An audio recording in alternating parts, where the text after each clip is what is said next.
आम सरकार आसबार आज को प्राय 17 मास होइछि किंतु प्रथम दिन ही मु रोजगार पाई अधिकरू अधिक सुजोग सृष्टि करबा पाई संपृक्त विभागीय अधिकारी माननको निर्देश देइथिली। आउ एथिपाई आम सरकार दुईटे रणनीति प्रस्तुत करुछंती।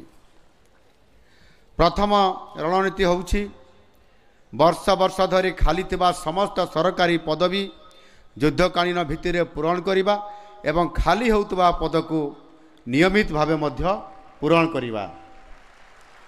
आपण माने जानिछंती एई प्रक्रिया द्रुततर करिबा पाई मु निजे नूतन वर्ष रे अर्थात चलित वर्ष जनवरी मास 1 तारिख रे सबु वरिष्ठ अधिकारी तथा परीक्षा करुतबा संस्थार मुख्यंकर सहित बैठक डाकी ये प्रक्रिया को त्वरान्वित करने पाई निर्देश देइथिली।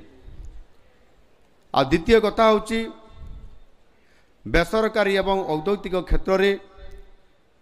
औद्योगिक क्षेत्र रे अधिक रोजगार सृष्टि करने पाई आम ओडिशा रे जो संभावना राज्य हिसाब रे आज जहाँ आज केंद्र सरकार मध्य दृष्टि आकर्षण करिसंती द्रुत शिल्पायन प्रतिष्ठा करने पाई आम सरकार ये उभय रणनीति को सफलतार सहित कार्यकारी करुछंती जार परिणाम आज एठारे प्रतिफलित होउछि।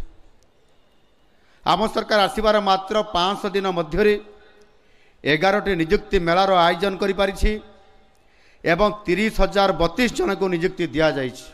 आज आमे द्वादश नियुक्ति मेलारे 12टी विभाग रे 7,293 जन को नियुक्ति प्रदान आज करुछु।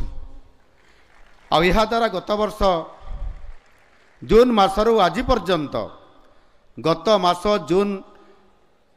वर्ष जून मासरू आज पर्यंत 37,325 जन को ये पर्यंत नियुक्ति दिया गलानी। आ ये जो संख्या 37,325 जन आज संख्या को मिसेला परे एते संख्यार सरकारी पद नियुक्ति एते कम दिन भितरे बोध हुए आगरू केबे भी हेई नथिला।